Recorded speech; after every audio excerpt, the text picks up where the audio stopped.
Hello, I'm Robert Yazbek with Team Yazbek at Coldwell Banker, coming to you from the TY Studios, high above Lincoln Avenue in downtown Steamboat Springs. It's time for another episode of Talk of the Boat. Thanks for joining us.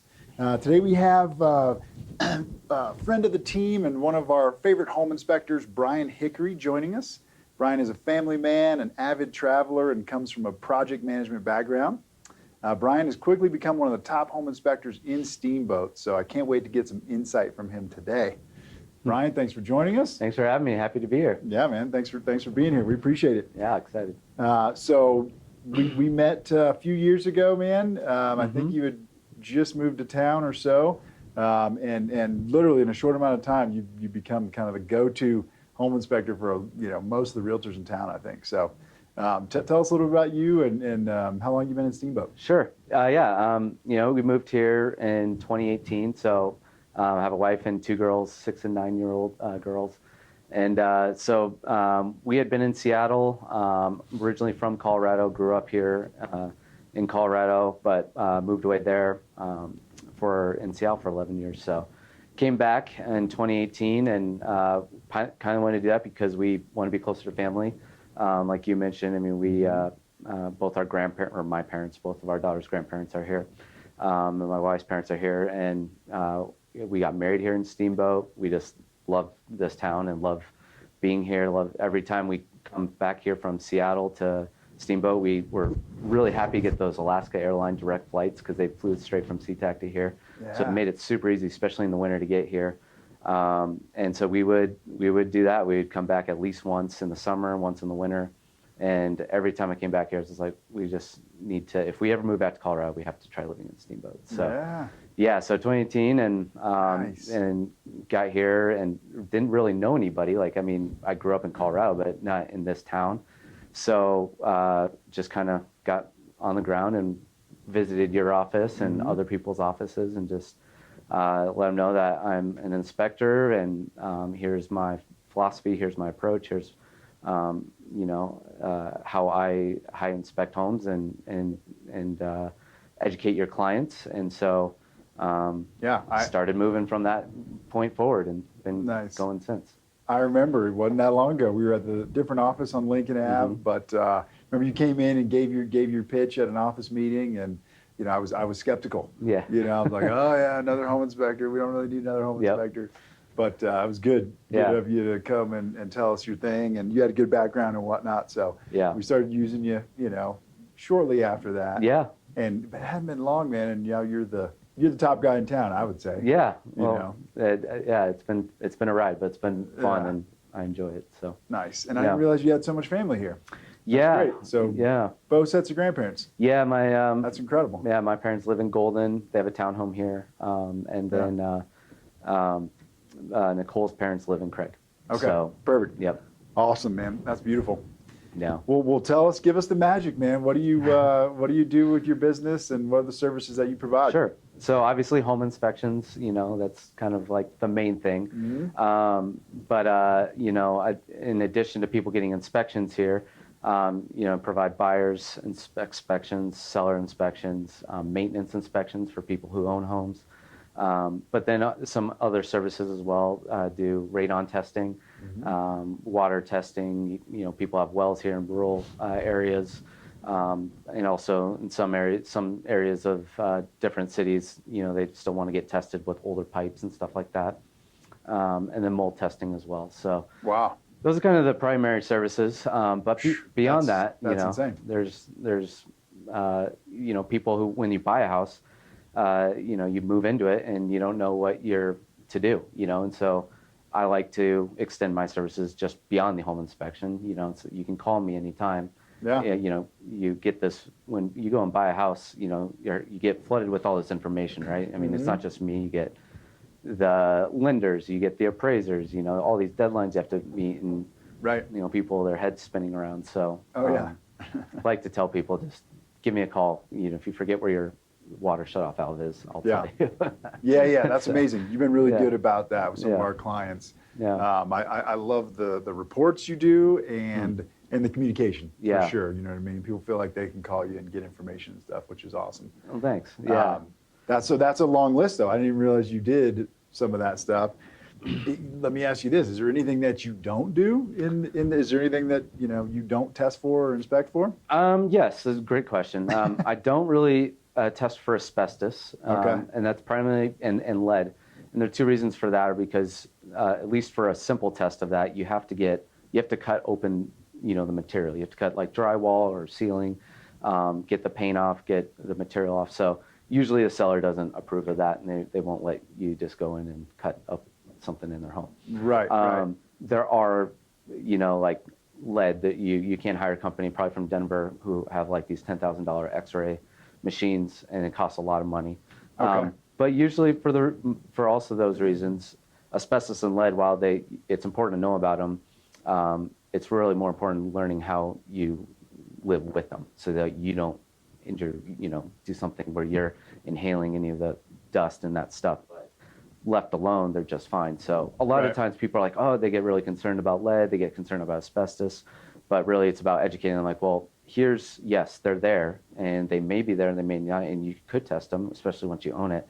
But really, you should be concerned about that when you demo or when you need to repaint. Don't let lead paint chip, just sit on the ground for kids to pick up or your pets and animals to Sure. get. So, yeah, so Nice. those things I don't really typically test for, but yeah, and I get all kinds of questions of, do you test for these things and that stuff? So it just kind of depends, but those are the two most common ones that come up. Mm-hmm. Perfect. So I'm used to you doing inspections, for buyers that have put a property under contract. Sure. And have an inspection period, that's agreed to in the contract. Mm-hmm. But you just named a bunch of other stuff that you do. Mm-hmm. So just curious, what percentage of your business is the buyer's home inspection once they're under contract, you think, roughly? Like just the home inspection itself? Yeah, I mean, and not of the other the things you provide, yeah. Yeah, that's is probably that the bulk of your business? That's the bulk, yeah. Okay. That's like 95%. And really those just come with, usually that's when I'll ask, like, they sign up for inspection. Hey, I need an inspection. I'm under contract. Robert's, got me this dates. I have to get it done by these dates, and I'm like, okay, well, we can do the inspection then. Hey, do you need a radon test? Hey, do you need mold or these things? And usually the radon's the number one thing. So that's probably the next thing I do the most besides the inspection. And that's because it's prevalent here in this area. About 50% of homes have high levels of radon. Yeah. And so, especially out-of-town buyers, they don't know that radon exists here. So that's something I try to let them know that it's wise to test for. If that's something they want to do, I can do it. So nice. Yeah. So what can a buyer expect out of their home inspection? So a buyer can expect a couple things. One, they can expect to meet me on site. I really encourage most buyers to do that, especially if they haven't seen the home. In today's market, it's pretty crazy where a lot of buyers don't even get a chance to really see the place. Yeah. So I often tell people, even if you want to get there a little early, that's good because you can look around the house while I'm finishing up the inspection. But I think that's super smart. Yeah, I think it's good that you allow people to do that, encourage them to do that. Yeah, so that's key. There's measurements. There's just so many things to look at. So yeah. But once I do the inspection on site, I like to meet with the buyers and tell them, here are the things that are going on.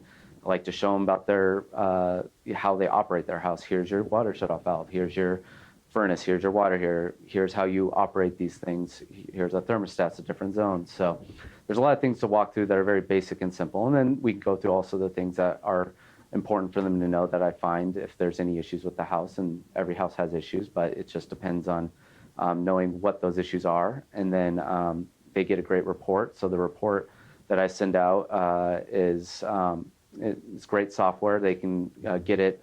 When I send it to them, they get on a link and they can go online and view the report. They can download a PDF. It's bookmarked, has links in the report to different websites and things for them to be able to go explore, get more information on than just what's in the report. But yeah, my reports, they're detailed.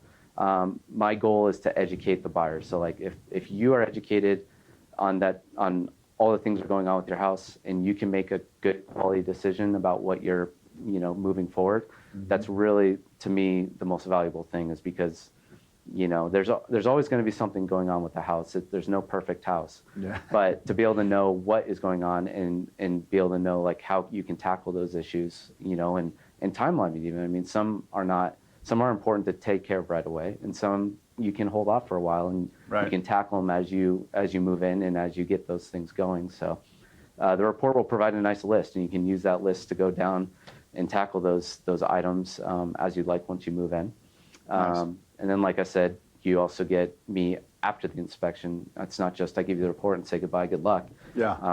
I'm happy to be able to refer contractors. I'm happy to be able to look into things a little further. If you guys have, they have more questions about an issue going on with their house, or even just they forget. They're like, oh, I can't remember. How do you turn this on? How do you operate these things? So usually the follow-up after the inspection is key because, like I said, there's so many things going on. And it's not like I remember it personally all the time, but often I can go back and re-familiarize myself and say, Sure. oh, yeah, I remember this. So You're pretty good in my recollection of being able to pull stuff up. I'll call you up and I'll go, hey, yeah. 123 Main Street. What's the deal with that corroded pipe or whatever? And half the time you'll know exactly what I'm talking about. More than half the time. That's awesome. So good point that you made. You're not only giving people the problems and the repairs and that kind of stuff, but you're giving them a overview of the operation and maintenance and all that kind of stuff too. So I mean, we always encourage people to get home inspections no matter what. It's super important, and for the price you pay, the amount of information you get is incredible. But just that alone, right? Having somebody that's a professional in the field walk you through the operations and that kind of stuff is key. And the reports are great. I love how you lay it out. Most important, next most important, least most important. You've got about 5 different tiers there of exactly putting in perspective for people, right? What they really need to focus on and what really doesn't matter. That's key. Yeah, a lot of things, are things that are going to be in every single home, no matter what. There's always going to be cracked grout. There's always going to be a leaky fixture. There's always going to be some little thing. And then there's some really important things, and it may not be like detrimental to the house, but they could be costly things. And so it's things to know about what you're getting into, and you can make a great decision going forward with that. So, nice. Yeah. So you've only been doing it here for a few years, but I got to imagine you've inspected hundreds, if not thousands, of homes, right? Yeah. So I mean, you've seen a ton of stuff in Steamboat at this point. So what are some of the specific things to Steamboat that you see some of the issues with homes in Steamboat? So Steamboat, we're in a mountain town. We're in a cold climate at many parts of the year. And so our biggest issues with homes here, the homes what they are challenged with the most is primarily snow and the amount of snow we get, and then how that relates to how that affects the home. So the most thing I usually see here is like ice dams on roofs, and that's a pretty common thing, and it's really hard to avoid. And it doesn't necessarily mean there's anything wrong with the house, but it's basically ice that forms up on the top layer of the roof at either valleys or perimeters along the edges. And it happens because snow melts down the roof, and then it gets built up on the ice on the edge of the roof, and then it works its way underneath the roof covering. And eventually you wake up and you see a little leak going on in your wall and your ceiling. What's that? And it's usually because of an ice dam. And so there's a lot of ways to contend with that. There's, better insulating your house. There's ventilation. There's adding heat tape, which is electrical heat tape on your roof. But that's just something that almost every homeowner in Steamboat has to deal with. And it's just kind of one of those problems where you just don't want to ignore. Like you see it coming, you go, okay, well, I've got ice dams building up. How do we take care of it? And there's several different ways, long-term and short-term. So that's usually the number one thing. And then because of the amount of snow we get and the amount of moisture we have in the ground, the ground moisture in our crawl spaces or in basements is a kind of a big deal here too. So managing the water drainage around your house is pretty important. And so that can cause a lot of issues, not just with water getting underneath your house for like mold and high humidity in your crawl space, but also it can ruin your foundation over a long time. So those are the kind of things I check for when I do the inspection. But just so many homes deal with that. There's just it's pretty crazy how much water we have, groundwater at least. And so it's important to take care of those things for your home if you do have drainage issues, because it may not be a short-term problem. It doesn't come up right away. It's more of a long-term issue. Right. So, it's the ice dams are amazing to me, and I think people would come out here from places that aren't cold, Florida, you know what I mean? That's where I came from. And people have no idea about an ice dam. They're fascinating. Yep. If you ask me, I mean, the Yeah. water can literally freeze and go backwards upwards. and go uphill and Yeah. get wherever. I've seen, you know, really nice homes, you know what I mean? $2 million plus homes Yep. that, you know, they just haven't quite figured it out, whether they're new or whatever. It was just a big snow year, somebody didn't shovel enough or whatever. And sure enough, I mean, you know, well-built, Yeah. high-end homes, ice dam will creep up, and like you said, Yeah. water flowing in the kid's bedroom next Yeah. thing you know. And it happens like you could go the whole winter without ever having a problem, and then it happens in the springtime. And it's when we get those high fluctuations of like really cold temperatures at night and really warm temperatures in the day, and so all that snow's melting, then freezes. You know, 5 o'clock at night starts getting really cold, and then that's when those problems usually occur. It's how about the amount of water that can be stored up there sometimes, right? Oh my gosh, I've busted them up on my roof before and had like gallons of water pour out from the top of the roof that was held back by the ice. Yep. Yeah. So crazy. Yeah, it's amazing. I mean, if you just see how much snow you have on your roof. I mean, if you get a couple feet of snow on your roof, and it's a lot of water, you know, and it melts. So, but so I'd say those are probably the couple things. And then for, again, radon, like we are talking about earlier, pretty common thing, but very easy to be able to manage, you know, and so just something that a lot of people don't know about being out of town. Yeah. Nice. So any tips on maintenance for homeowners here? Yeah, great question. You know, it doesn't matter if you're just buying a house or you've been living in a while, there's always some things to do. But being that we're in a cold climate, probably your number one thing is making sure you get your furnace and your boiler serviced every year. You know, those are just easy things to do. And that way you don't wake up on a 10-degree morning and your furnace isn't working and the HVAC companies are booked a month out. So always do that in the fall. I encourage that. If you are buying a home and you just move into it, I would encourage blowing out your dryer duct. A lot of people don't realize that lint builds up in those, and you're supposed to really get them cleaned. I think they say like every year. You know, most people probably don't do that. But but if you're buying a brand new home, you know, a brand new home to you, not a brand new home build, but those are things that definitely you want to have cleaned out, just so you don't get a fire started with a clogged duct lint in your duct, and then. You know, servicing your water heater, having that cleared. And then another thing, when you buy a home, I would change out your washer and hoses, those supply hoses that connect to your washer. Oh, really? Those are really only meant to last like 4 or 5 years. And they even have, some of them have lettering on them. So you usually don't know when those were last changed out. So great to change them out. And I would use stainless steel braided hoses. They're much better when they leak. They don't burst wide open. So. Nice. There's a whole lot of things, but those are probably some simple things. Know where your main water shutoff valve is. Make sure you kind of check that every once in a while. It's still turning. It's not going to get stuck on you. That kind of stuff. Yeah. Nice. Good deal. So you've been in the industry for quite a while, longer than you've been in town. What are some of the differences you've seen in, you know, inspections nowadays versus, say, 5 years ago or something? Yeah. You know, it's changed quite a bit. I mean, in some ways, the inspection industry is kind of like it's not really a dinosaur, but, you know, back, you know, it used to be, you know, people they would hand write out the inspection on paper, and that's just what the technology was in. And then you had Microsoft Word, you know, and, you know, some really terrible pictures that had horrible pixels on them and you could barely look at the picture. You know, nowadays you can expect like a very professional, high quality report that you can get online, and you can send it, you can, you know, download it. You can do all kinds of things with the reports. But then just the tools we use as inspectors. I mean, you know, like in the wintertime, I can't get on roofs with snow necessarily safely, but I can use my drone. Yes. And I use my drone in the summer too, when, you know, there's areas that can't be reached. And so, you know, our tools have been updated. We have great thermal cameras.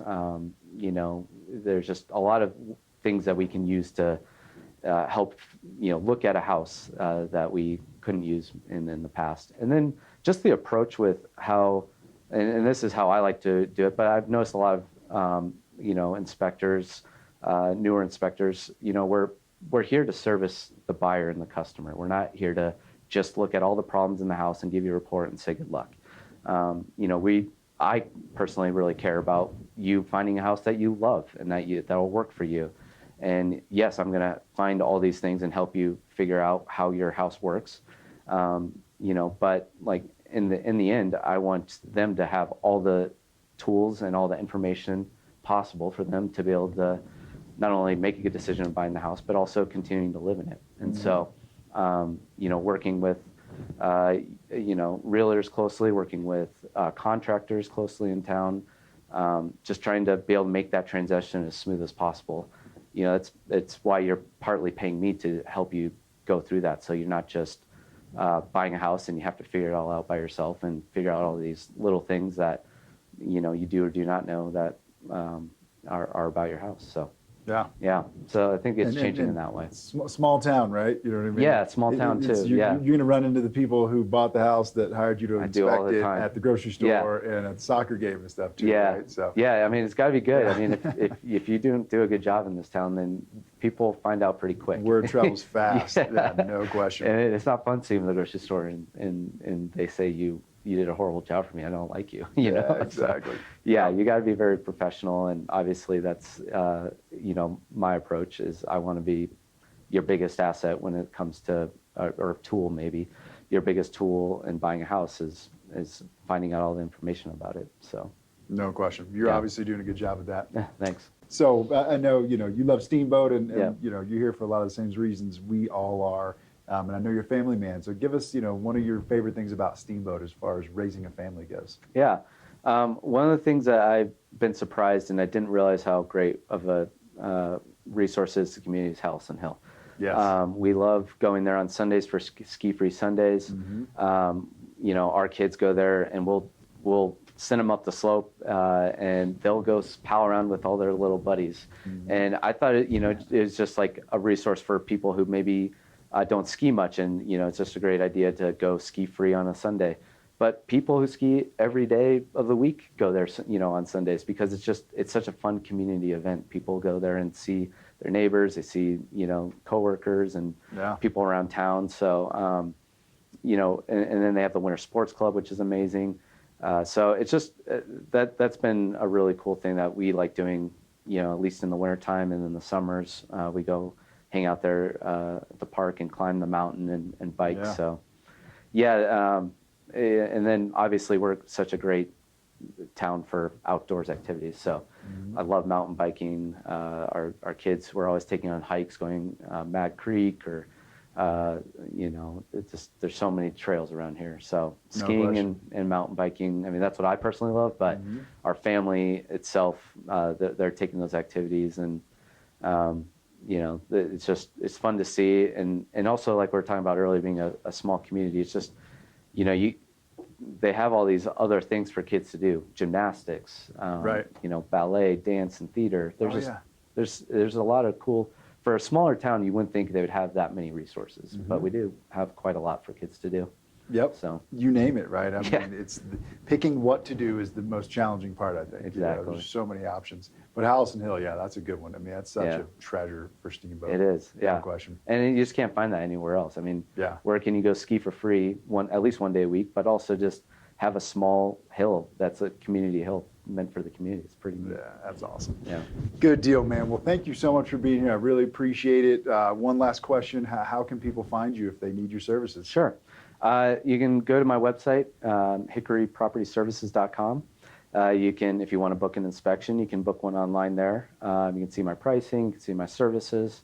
You can also give me a call on my, I don't know if I give my number on here, but we'll put your info down below. You put my info on the podcast and by email as well. So perfect. Multiple ways to get a hold of me if you'd like. That's great. Well, thanks for being a good friend of the team and a great home inspector, and welcome to the community, man. Glad you've made it and established yourself the way you have. Hope you're here for a long time, and look forward to doing business with you in the future. Thanks. It's been great working with you guys and all your clients as well. It's awesome. Heck yeah. Thanks for being on the show. Thank you all for watching another episode of Talk of the Boat. Join us next week. And we'll be with Catherine Peterson, one of our favorite mortgage people, next week. Thanks for joining us.